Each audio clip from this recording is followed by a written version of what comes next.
Olá pessoal, sejam todos muito bem-vindos aqui à nossa Degrau Cultural. Nós estamos aqui com essa aula online para você, para o concurso do IFAM. Na nossa aula de hoje, a gente vai ter a oportunidade de resolver uma série de questões que vão permitir aí a gente tirar as eventuais dúvidas a respeito de patrimônio cultural e também de atualidades vinculadas à questão da preservação do patrimônio cultural.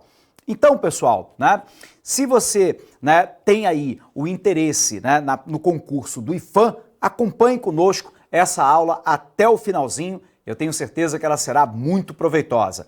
Eu sou o professor Alex Mendes e a gente vai corrigir aqui uma série de questões com você para tirar aí todas as dúvidas que eventualmente possam pairar nesse nosso concurso do IFAM. Vamos perder tempo não? Vamos lá então para a nossa primeira pergunta. A nossa primeira pergunta, pessoal, ela diz assim pra gente. É uma questão lá de 2013 da nossa banca CESP-UNB e ela pergunta assim: julgue o próximo item relativo ao patrimônio cultural, material e imaterial. As políticas públicas de preservação do patrimônio cultural justificam-se pelo potencial de exploração econômica dos bens que representam os valores de uma sociedade. Observe, pessoal, que a preservação do patrimônio cultural, ela serve basicamente para nos ajudar a contar a nossa história. Olhando muitas vezes para o passado, nós conseguimos compreender melhor a nossa realidade atual. Algumas vezes é possível, inclusive, tirar do passado lições extremamente importantes daquilo que vai, provavelmente, conduzir o futuro de um determinado país ou região. Portanto, a preservação do patrimônio cultural, ela tem a ver com a nossa história, com a nossa cultura.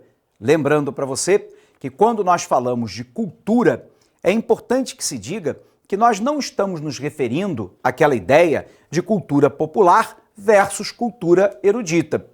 Quando nós falamos a respeito de cultura, nós estamos falando lá da essência, do ethos de uma determinada população, que se revela lá pelo seu idioma, pela sua religiosidade ou ausência dela, pelos seus hábitos alimentares, o modo de se vestir, a sua ética, a sua moral, a maneira como nós encaramos o passado, como vivenciamos o momento presente, enfim, o nosso modo de ser no mundo. A preservação do patrimônio cultural é preservar a nossa história, é preservar a nossa identidade, é saber de onde viemos, quais são, eventualmente, as heranças que nós recebemos. E observe também que se a cultura é algo que se herda, é preciso que se diga também que essa mesma cultura é algo em constante transformação. E por isso, o patrimônio cultural não é algo estático, é algo dinâmico, envolvendo o patrimônio material, que no passado se baseava fundamentalmente nos templos, nas fortificações, nos monumentos, nos edifícios, mas que hoje, e cada vez mais, se manifesta como cultura imaterial. Os nossos usos, costumes, modos de apresentarmos aí a nossa cultura a nós mesmos e ao mundo. Observe aqui que a banca CESP-UNB, ela coloca uma questão que diz assim: a política pública de preservação do patrimônio cultural justifica-se, quer dizer, a justificativa da preservação é o potencial de exploração econômica. Não. Embora nós possamos ter e falar do chamado turismo cultural, basta você lembrar, por exemplo, as milhares de pessoas que vão a Ouro Preto todos os anos, ou que vão a Mariana, ou que vão a Tiradentes, ou a Paraty, no Rio de Janeiro, todos eles lá com numerosos tipos de patrimônio material e muitas vezes também imaterial, não é a exploração sob o ponto de vista econômico que justifica esse tipo de preservação. Portanto, quando a alternativa coloca lá, justificam-se pelo potencial de exploração econômica dos bens que representam os valores de uma determinada sociedade, essa alternativa é falsa. A alternativa está incorreta, ok? Nós preservamos o patrimônio cultural para saber quem somos, para guardar a nossa história, a nossa identidade, o nosso ethos, a maneira como nós somos enquanto sociedade no mundo. Legal? Vamos lá então para a nossa segunda questão. A nossa segunda questão, de novo lá, é uma questão da nossa banca CESP-UNB, e aqui eu queria dar uma dica que eu acho que é muito preciosa e boa parte dos concurseiros já perceberam. A banca CESP-UNB é a típica da banca da pegadinha. Volta e meia, ela coloca um enunciado que até um determinado ponto ele está absolutamente correto e altera algo numa frase final para induzir o candidato ao erro. Portanto, uma parcela muito importante da sua preparação é a interpretação adequada daquilo que está sendo pedido. Uma outra característica da banca CESP-UNB é, muitas vezes, desassociar a pergunta do texto principal. Ela coloca lá um determinado texto e coloca assim: com referência ao referido texto acima e considerando a abrangência do assunto nele abordado, julgue o item seguinte. E aí, muitas vezes, o item ele está correto, porém ele não tem referência, ele não tem conexão com o texto acima. Como o enunciado disse lá, né, para que você observe o texto e, baseado nele, e considerando a abrangência, você pudesse julgar o item, muitas vezes o item estaria correto, porém, em referência àquele texto, não. Vamos para a segunda questão. Integram o patrimônio cultural. Lembre-se você que o patrimônio cultural ele pode ser de duas naturezas. Eu posso falar do patrimônio material e, portanto, como no passado, envolve muitas vezes as praças, os templos, envolvem as fortificações, envolvem os prédios, envolvem os monumentos, mas também envolvem, né, artigos de literatura, escritos, e envolve também os bens imateriais, as nossas festas, a nossa religiosidade, muitas vezes envolve o uso e costume, a nossa cultura, por exemplo, sob o ponto de vista musical, folclórico, tudo isso integra o que nós chamamos, né, de patrimônio cultural. Então, observe aqui, ele pergunta, integram o patrimônio cultural. Letra A, todas as formas de expressão. Então, de cara aqui, né, a gente já encontra um erro. Nem toda forma de expressão é lá um patrimônio cultural do nosso povo.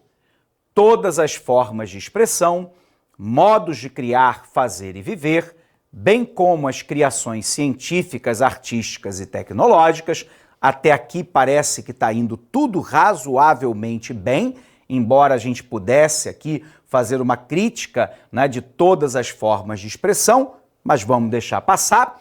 E aí ele coloca assim, desde que registrados no Ministério da Cultura ou no Ministério da Ciência, Tecnologia e Inovação. Pessoal, patrimônio cultural é só aquele que encontra registro, catalogação, que se encontra tombado, que se encontra preservado diante do Estado brasileiro? Claro que não. Existem inúmeros patrimônios culturais que só terão um reconhecimento ao longo de um determinado tempo histórico. E, portanto, ele não pode ser considerado somente, desde que, portanto, somente registrado no Ministério da Cultura ou no Ministério da Ciência, Tecnologia e Inovação. Essa alternativa está errada. Vejamos a letra B. Os conjuntos urbanos e os sítios de valor histórico, paisagístico, artístico, arqueológico, paleontológico, ecológico e científico. Olha a banca colocando aqui tudo absolutamente correto. No final, ela vai lá e altera o sentido. Quando ela coloca o conjunto urbano e sítio de valor histórico, paisagístico, artístico, arqueológico, paleontológico, ecológico, científico, se reconhecidos. Então, a condicionalidade é se reconhecidos e tombados pela Unesco. Negativo, né? Patrimônio cultural é de reconhecimento primário por parte do Estado, no caso, o nosso Estado brasileiro. E depois, num segundo momento, eventualmente, pela Unesco, ou, por exemplo, pelo Mercosul. Lembrando para você aí que a Serra da Barriga, onde ficava lá o Quilombo dos Palmares, em Alagoas, acaba de ser reconhecido como patrimônio cultural do Mercosul. Portanto, dentro do megabloco econômico Brasil, Argentina, Paraguai, Uruguai e Venezuela, lembrando que a Venezuela se encontra suspensa do bloco, ela acaba de reconhecer a Serra da Barriga, o Quilombo dos Palmares e a área do arredor como patrimônio cultural do Mercosul. Mas esse reconhecimento ele vem a posteriori do reconhecimento do próprio Estado brasileiro, e ele sequer o foi sob o ponto de vista da Unesco. Portanto, essa alternativa está errada. Vamos para a próxima. As manifestações identitárias de natureza coletiva da nação brasileira, suas derivações históricas, antropológicas e etnográficos. Lembrando aqui, pessoal, que há uma diferença fundamental entre raça e etnia.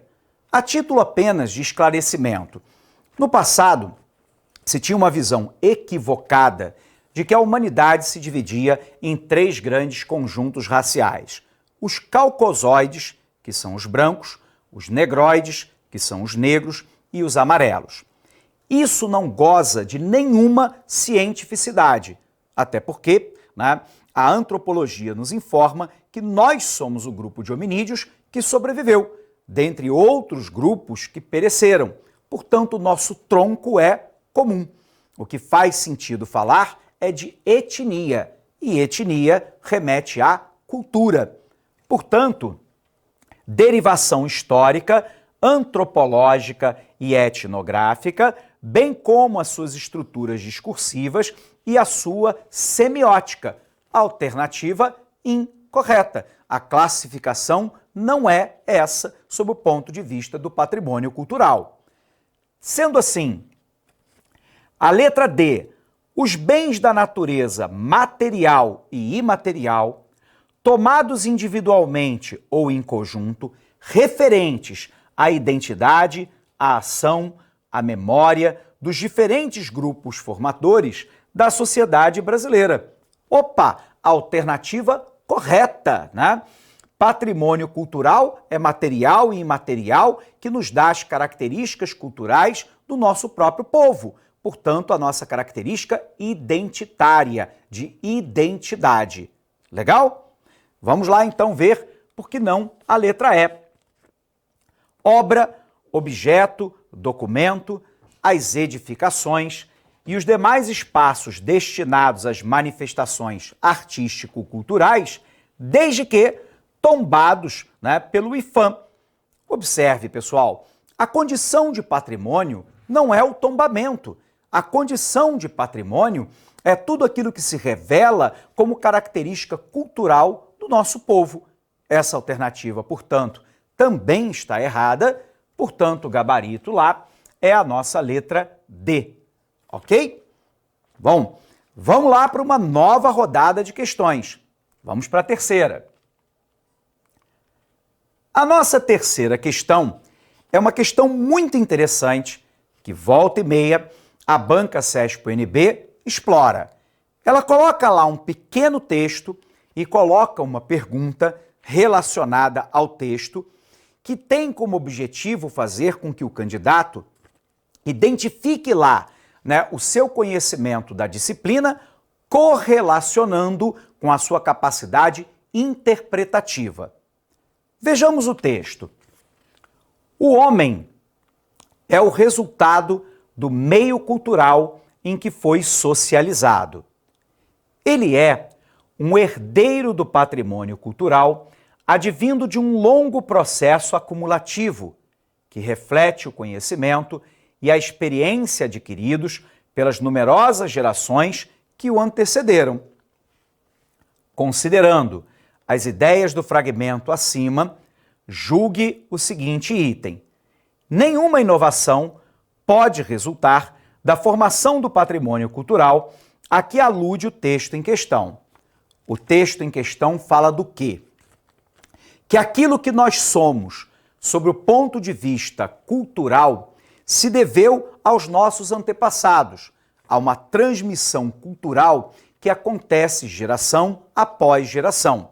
Em certa medida, por exemplo, a minha crença e a sua crença, eventualmente numa ética, numa moral, num modo de se alimentar e se vestir, numa maneira de encarar o mundo, vem da história dos povos que formaram o nosso país e dos nossos antepassados. Porém, observe, cultura nunca é algo estático. Cultura é algo extremamente dinâmico e, portanto, todos os dias nós estamos alterando, nem que seja em pequenas porções, as características culturais da nossa sociedade. Vou dar um exemplo para você. O Estado do Rio de Janeiro acabou de reconhecer como patrimônio cultural do Estado o hip hop. É uma cultura imaterial. Essa cultura imaterial nasce nos Estados Unidos. Só que hoje, pela primeira vez, o hip hop na América superou o rock como identidade cultural de parcela da população americana. Esse hip hop entra no Brasil. Entra lá com uma forte influência no Rio de Janeiro e em São Paulo. Resultado, o Rio de Janeiro vai pouco a pouco alterando e dinamizando a sua história cultural com a entrada de um novo elemento.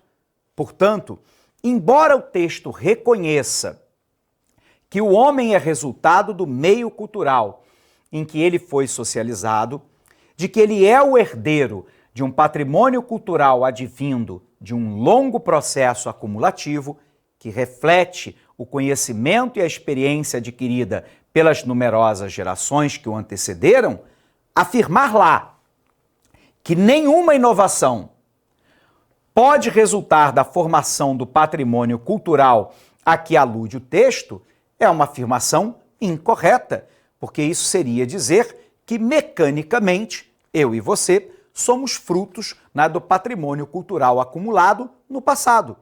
Só que nós estamos confrontando essas nossas características culturais, ora aceitando, ora criando outras. O exemplo que eu dei, o hip hop. No Rio de Janeiro, berço do samba, começa agora a introduzir-se na cultura do fluminense e do carioca uma nova cultura que vem dos Estados Unidos. Portanto, essa alternativa é falsa, ela é incorreta. Vamos para a nossa próxima questão.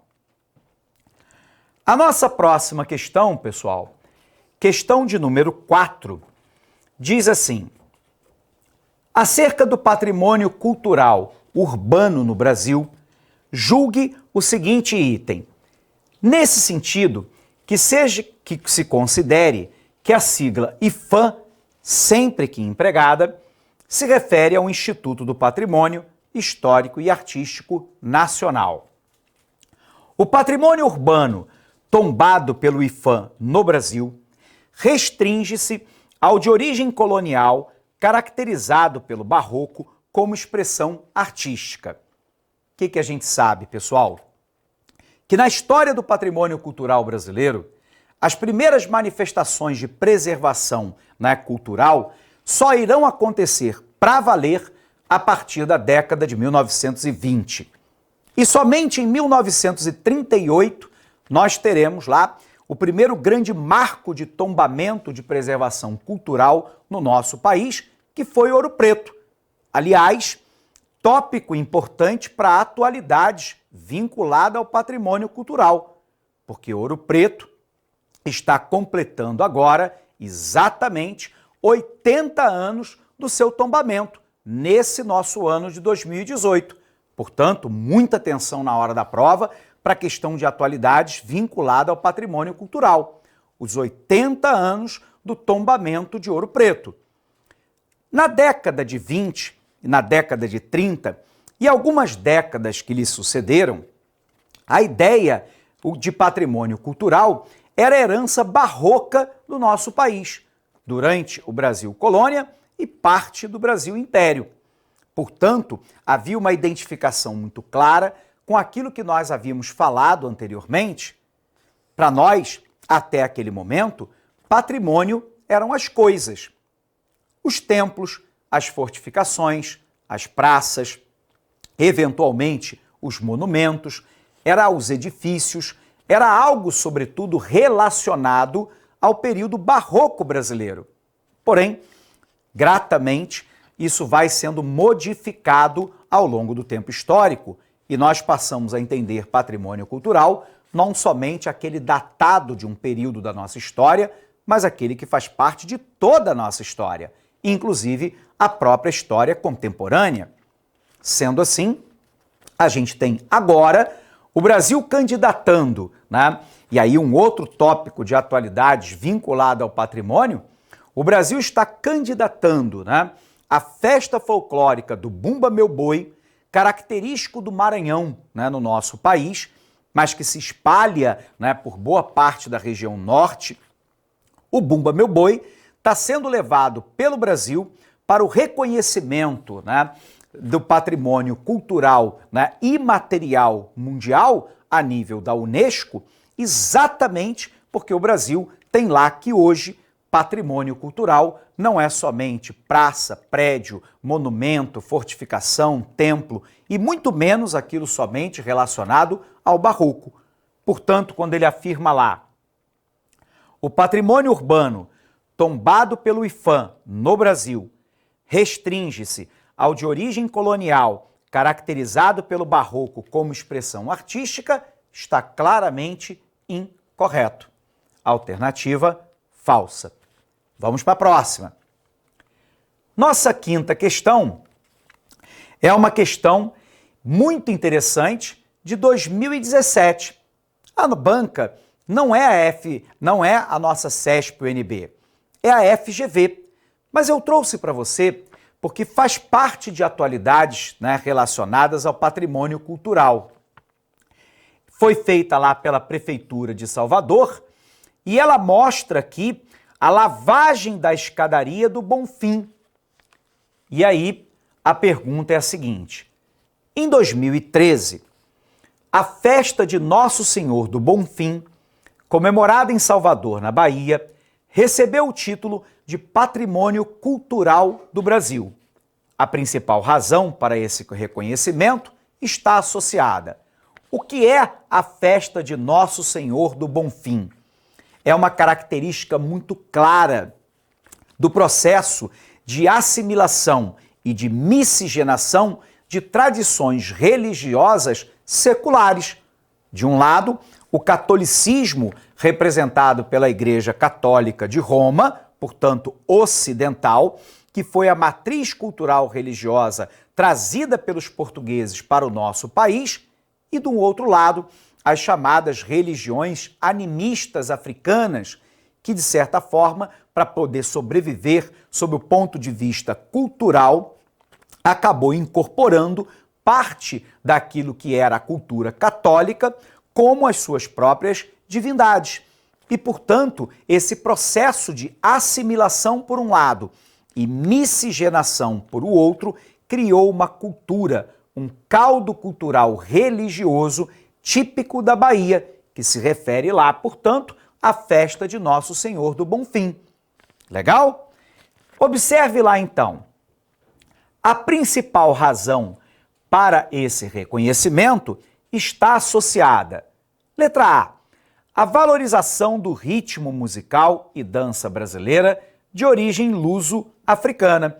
Embora a lavagem das escadarias do Senhor de Bonfim seja regada, né, por uma música de muita qualidade e com muita percussão, não é esse o ponto fundamental que determinou lá, né, ela ser tombada como patrimônio cultural brasileiro. Portanto, a letra A é falsa. Vamos para a próxima.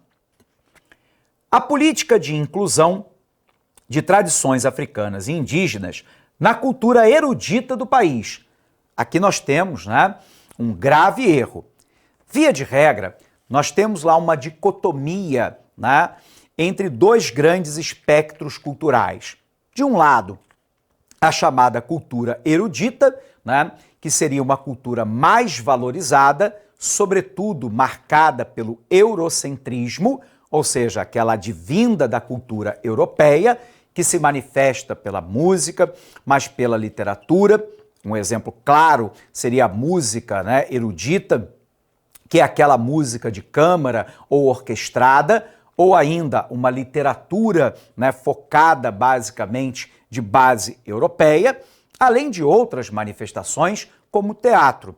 Por um outro lado, a cultura popular seria aquela advinda do conjunto das massas, aquela que nasce do seio do povo. No Brasil, infelizmente, embora isso esteja diminuindo ao longo do tempo histórico, nós fazíamos uma dicotomia entre uma cultura erudita mais vinculada às classes mais abastadas, mais ricas, ditas intelectualmente, né, superiores, de um outro lado, a da população mais pobre, mais empobrecida, mais depauperada, uma população que gerava um tipo de cultura, abre aspas para o que eu vou falar, menor. Isso é de uma bobagem, né, fora do comum. A cultura erudita e a cultura popular são facetas da tradição cultural brasileira e não há uma relação hierárquica entre elas. Contudo, observe que a política de inclusão de tradição africana e indígena não é uma característica da cultura erudita do país. Essa inclusão ocorre pela cultura popular e, portanto, essa alternativa está errada e, de toda sorte, não se trata de uma política de inclusão de tradição de cultura africana e indígena. Vamos para a próxima. Ao incentivo de ações afirmativas e de mobilização social da juventude. Ação afirmativa é aquela que tenta proteger grupos que são discriminados ou que são minoritários. No Brasil, por exemplo, nós temos as cotas no serviço público para negros e indígenas. Nós temos, por exemplo, cotas em universidades para alunos de escola pública e também para a população negra e indígena do nosso país, que historicamente foram discriminados. Mas não é isso o motivo do tombamento lá da festa de Nossa Senhora do Bonfim. Portanto, a alternativa incorreta. Vamos para a próxima.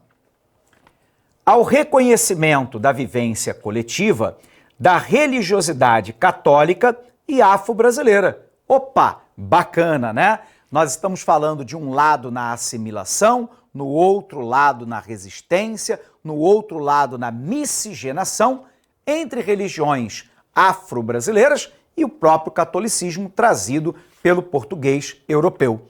Portanto, o gabarito dessa questão é sim a nossa letra D de dado. Mas vejamos lá então a nossa letra E. A preservação de bens arquitetônicos e arqueológicos soteropolitanos. Pessoal, a festa de Nossa Senhora do Bonfim é lá um patrimônio cultural imaterial e, portanto, não há que se falar de bem arquitetônico e arqueológico, né? Alternativa também incorreta, gabarito da nossa questão, letra D de dado. Reconhecimento da vivência coletiva e da religiosidade católica e afro-brasileira. Vamos então lá, pessoal, para a nossa próxima questão. A nossa próxima questão, a questão lá de número 6, diz assim para a gente, é uma questão do CESP-UNB.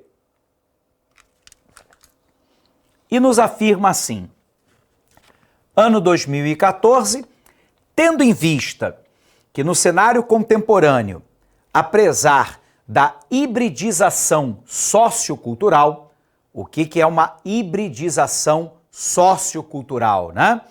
É um processo de resistência, de assimilação, de miscigenação sociocultural no nosso país. Então vamos lá.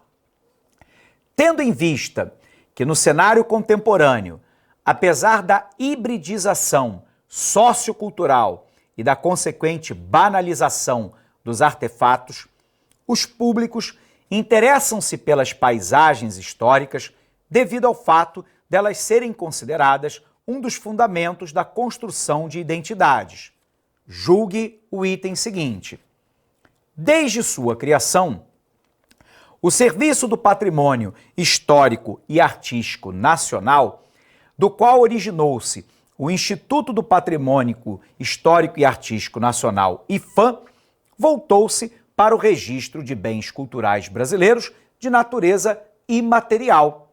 Alternativa falsa. Inicialmente, o Serviço do Patrimônio Histórico e Artístico Nacional, depois transformado em IPHAN, e lembrando que ele trocou de nome várias vezes ao longo da sua história, da década de 30 do governo Getúlio Vargas até 1994, a preocupação durante um longo período de tempo foi basicamente com o patrimônio cultural material.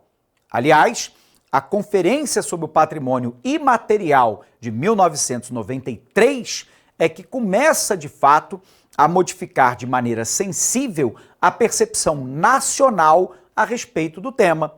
Portanto, como desde o início o Brasil não se preocupou, com bem cultural de natureza imaterial, mas nos seus primórdios apenas o material, essa alternativa é falsa.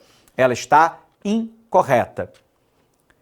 Vamos lá para a nossa sétima questão. A sétima questão, diz o seguinte: 2016 é uma banca diferente da nossa. Nós fomos buscar questões lá em outras bancas para municiar você da maior quantidade possível de informações a respeito do conteúdo que está lá no nosso edital.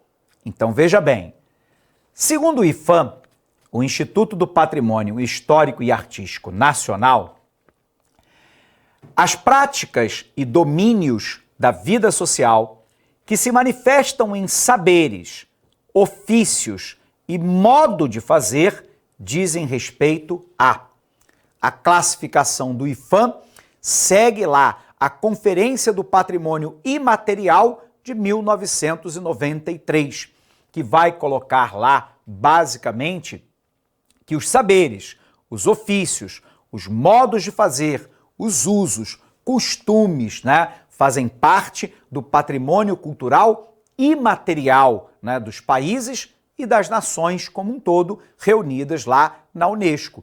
Portanto, essa definição diz respeito lá ao bem patrimonial imaterial.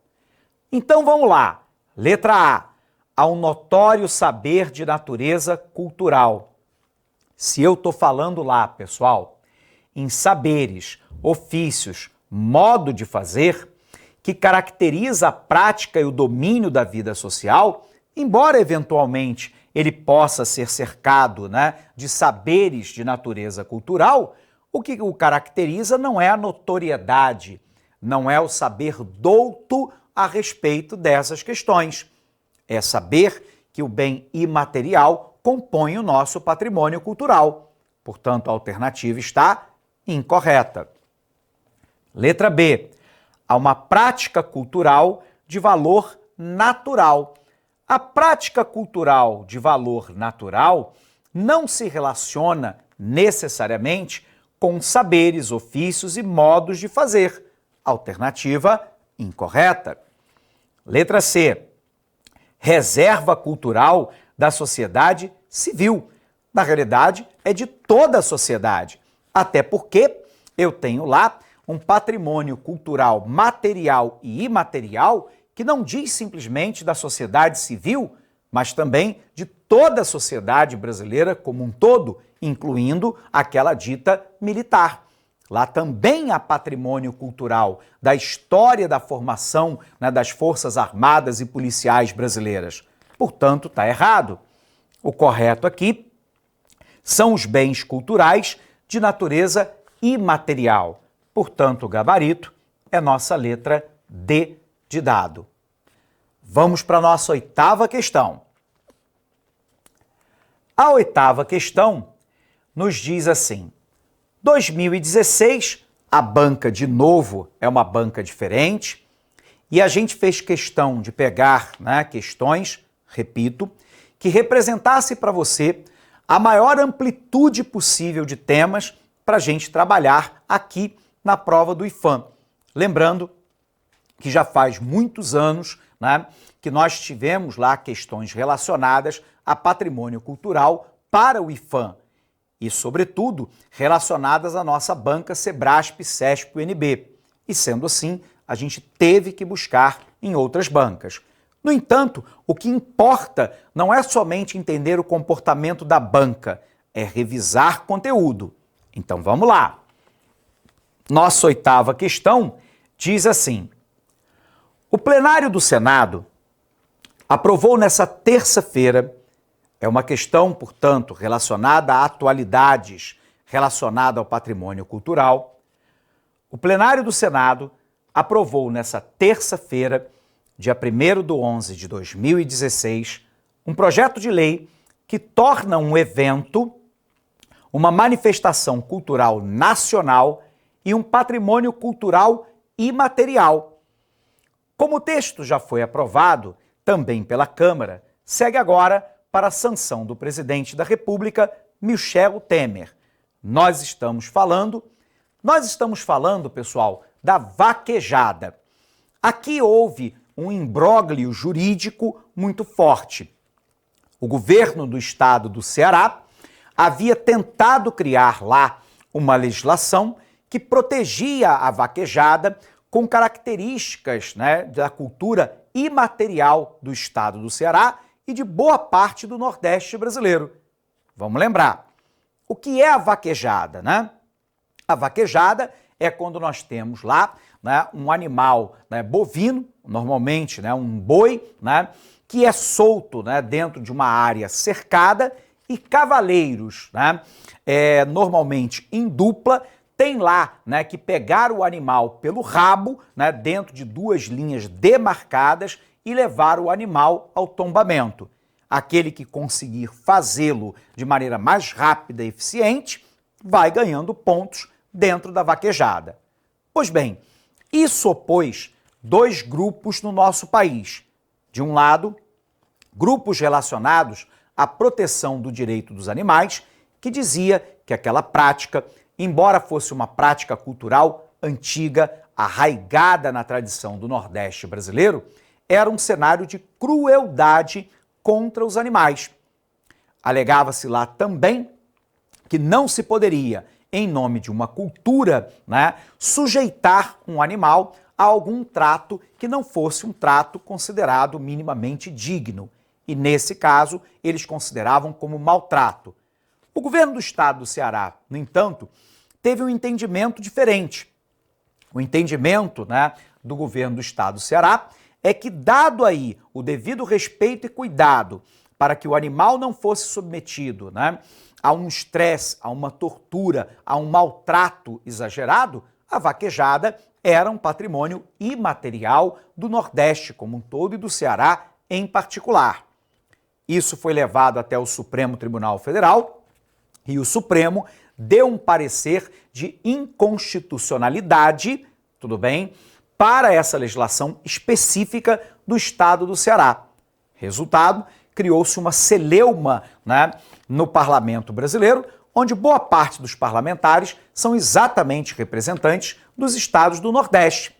E aí se cria lá, então, no Senado, um projeto de lei que tornou o evento factível como patrimônio cultural, desde que o animal tenha o devido cuidado e não seja submetido a atos considerados agressivos, violentos e de tortura. Então, é permitido no Brasil a atividade esportiva e cultural com a utilização de animais, desde que com o devido cuidado. Essa questão, então, se refere especificamente à vaquejada praticada no Nordeste do nosso país. Gabarito, portanto, aqui a nossa letra D de dado. Ok? Vamos para a próxima questão, pessoal. A nossa próxima questão é uma questão de 2016. Essa questão diz assim: para a prefeitura lá de Cipotânea, em Minas Gerais.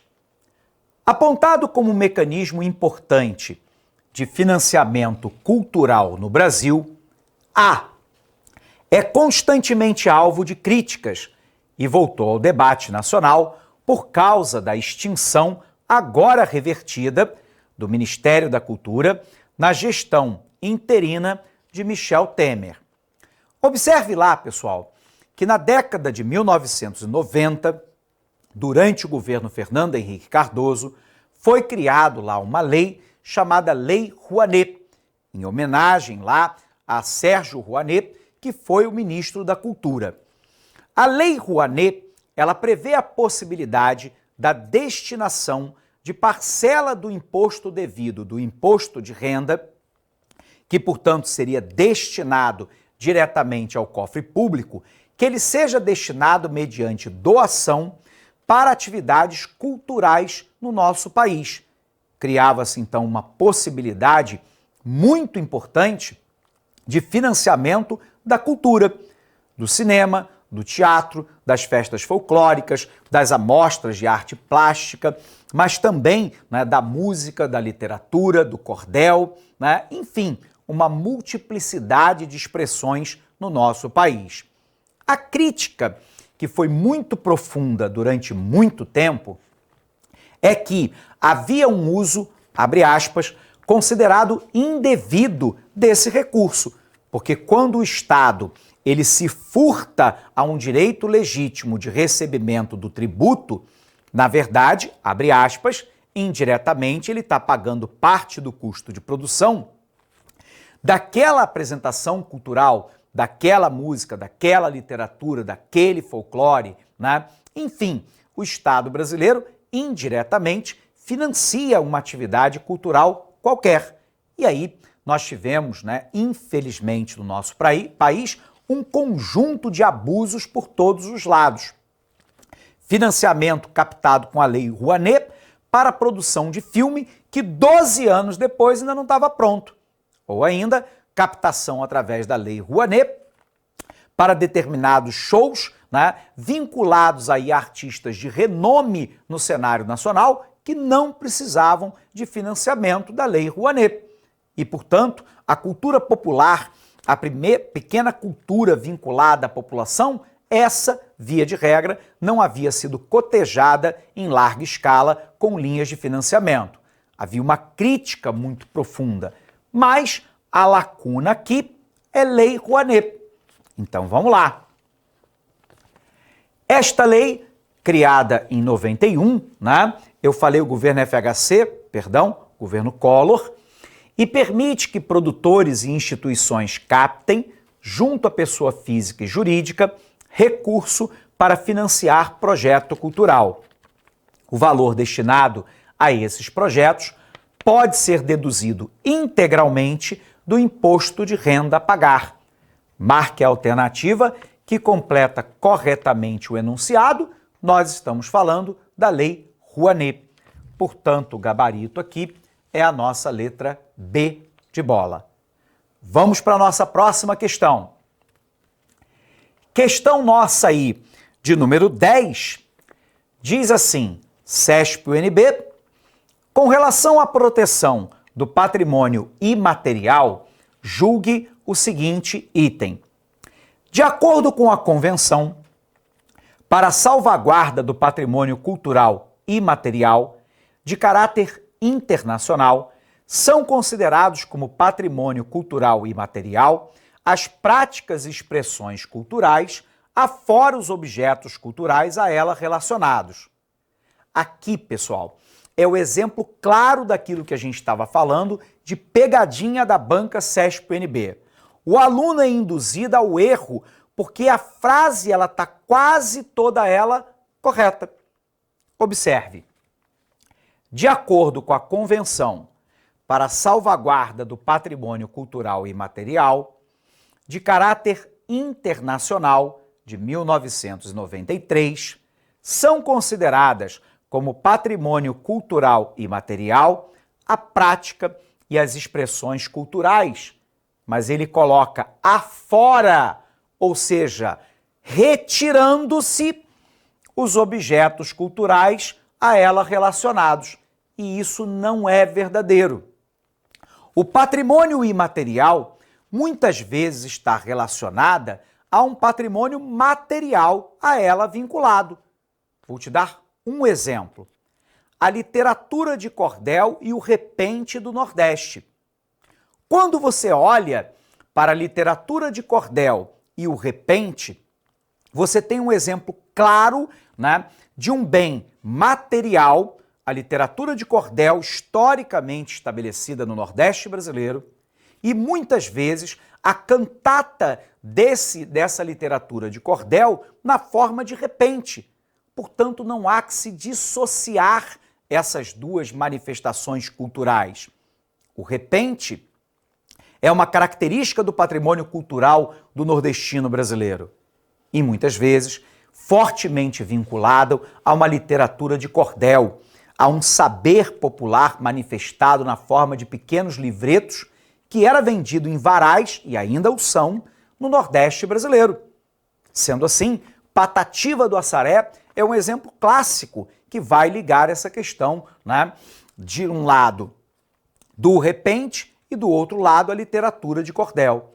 Portanto, quando ele coloca afora, ou seja, retirando-se objeto cultural a ele relacionado, a alternativa se torna incorreta. Ela está errada, é falsa. Vamos para a 11ª? Vem para cá. 11ª questão diz assim, pessoal, 2017, CESP-UNB, o Plano Nacional de Cultura, estabelecido em lei, visa o desenvolvimento cultural do país e a integração das ações do poder público que conduzem a... Por que é que nós temos um Plano Nacional de Cultura? O Plano Nacional de Cultura se remete a pelo menos dois espectros que são complementares e que ocorrem de maneira concomitante. Ao mesmo tempo, de um lado, o Plano Nacional de Cultura visa lá a preservação do patrimônio cultural, material e imaterial do nosso país, e depois a sua disseminação pelo conjunto da sociedade brasileira, democratizando no nosso país o acesso à cultura. Uma música dos Titãs, me perdoe aqui, né, dizia lá que nós não queremos, né, só trabalho, nós queremos cultura e arte. Então, pessoal, o que nós precisamos não é somente lá do pão e da água, nós precisamos de cultura e de arte. A disseminação faz parte do Plano Nacional de Cultura para democratizar as ações de cultura no nosso país, como questões essenciais e não acessórias e não supérfluas. Plano Nacional de Cultura visa lá valorizar a cultura brasileira, preservar o nosso patrimônio cultural, material e imaterial, disseminar as práticas culturais, democratizar o acesso à cultura. Vamos ver a questão. O Plano Nacional de Cultura, estabelecido em lei, visa o desenvolvimento cultural do país e a integração de ações do poder público que conduzem à privatização dos conjuntos urbanos e dos sítios de valor histórico. Só faltava essa, né? Com a privatização, o objetivo é o quê? Lucratividade. Nesse caso, é inimaginável, não só pela legislação brasileira, mas porque esse conjunto urbano e sítio de valor histórico representa por nosso país. Não pode ser dominado pela iniciativa privada. Alternativa, falso. Internacionalização da cultura. O objetivo do Plano Nacional de Cultura não pode ser a internacionalização, embora muitas vezes isso acabe sendo alcançado. Errado. Formação do atendimento do estrangeiro? Muito menos. Um Plano Nacional de Cultura está ligado à preservação, à valorização e à disseminação de práticas culturais. Não é a prioridade da formação para o atendimento do estrangeiro. A estatização do patrimônio cultural.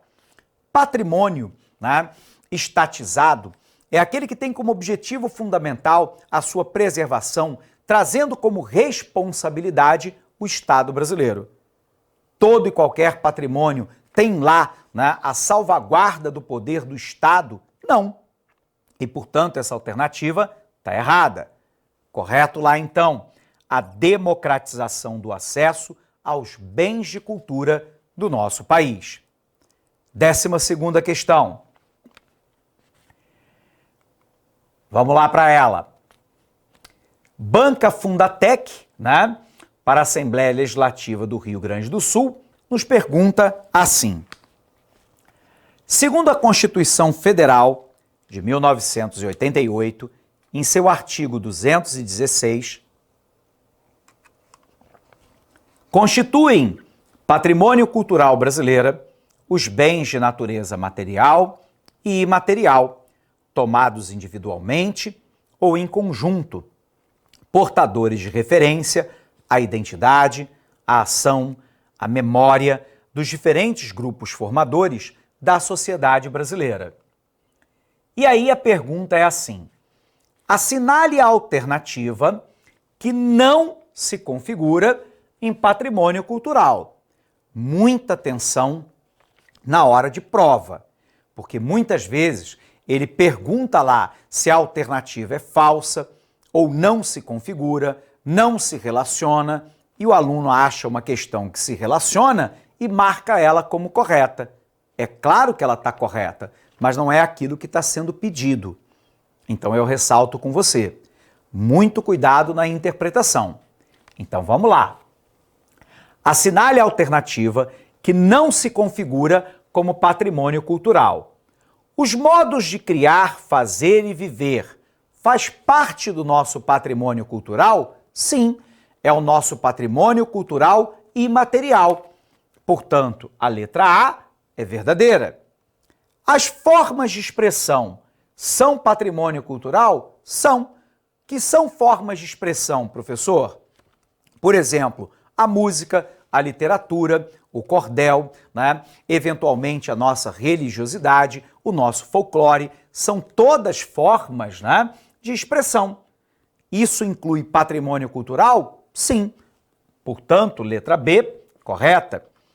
Os espaços destinados às manifestações artístico-culturais, verdadeiro. Muitos espaços fazem parte do patrimônio cultural brasileiro, onde se dão manifestações artísticas e culturais, algumas delas, inclusive, centenárias. Basta a gente lembrar, por exemplo, o tapete de serragem, né, que é feito pelos integrantes da Igreja Católica no momento lá, né, relacionado a uma festividade dessa religião. Esse é um exemplo claro. Benfeitoria particular reformada. Observe, benfeitoria particular reformada se relaciona a patrimônio cultural? Ele não citou isso na alternativa. Se ele não cita na alternativa, pode ser qualquer benfeitoria particular reformada. O seu apartamento, a minha casa. O seu apartamento, a minha casa, é patrimônio cultural? Não. Incorreto, então, que não se configura a letra D. Por que não a letra E? Criação científica, artística e tecnológica faz parte da nossa cultura? Claro que sim. Portanto, aquele que não se relaciona é a letra D de dado. Vamos para a próxima. 13ª questão, penúltima questão da nossa aula online aqui na Degrau Cultural de hoje. Então vamos lá para o enunciado CESP-UNB. A questão diz assim: tendo em vista as disposições constitucionais e legais acerca do meio ambiente e da política de sustentabilidade, julgue o item subsequente. A Constituição Federal veda prática desportiva que utilizem animais, mesmo que elas se deem no âmbito de manifestações culturais que integrem o patrimônio cultural brasileiro.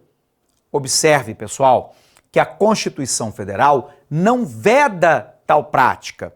desde que a utilização dos animais não se dê com trato de crueldade, que se dê com um tratamento devido e adequado. O exemplo clássico, que aliás nós já falamos na aula de hoje, é a vaquejada do Nordeste brasileiro.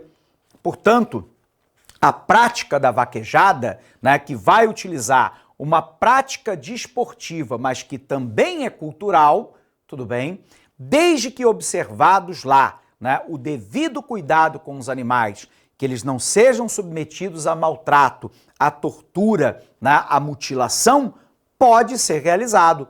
Não é vedado constitucionalmente essa utilização. Portanto, a Constituição Federal veda práticas desportivas que utilizem animais, mesmo que elas se deem no âmbito das manifestações culturais que integrem o patrimônio cultural brasileiro. Essa alternativa é falsa. Nossa última questão, pessoal. 2016, Banca CESP-UNB nos pergunta assim: com base na Convenção relativa à proteção do patrimônio mundial, cultural e natural, julgue o item subsequente. Essa convenção determina que a identificação de bens culturais e naturais de cada nação seja feita pela Unesco. Alternativa incorreta. A identificação, a catalogação, o arquivo, né, eventual tombamento, respeitadas lá, né, o processo da autonomia, da independência, da soberania de cada um dos estados, deve ser fomentada no âmbito da Unesco, permitindo inclusive à Unesco dar auxílio de ordem financeira, de preservação, conservação e divulgação a pedido do Estado membro. A preocupação fundamental da Unesco é o respeito à soberania do país, e só a ele cabe lá o reconhecimento, a catalogação, o registro, o tombamento, a descrição, né, como patrimônio cultural. Eventualmente, esse patrimônio, então, pode ser levado para a Unesco para que esta faça o reconhecimento mundial. Porém, essa convenção determina que a identificação de bem cultural e natural de cada nação seja feita pela Unesco está incorreta, porque isso ultrapassaria a soberania de cada um dos países. Embora, se a Unesco for convocada para tal, ela possa contribuir com essa identificação, com esse registro, eventualmente preservação, né, e até o processo de disseminação dessa cultura.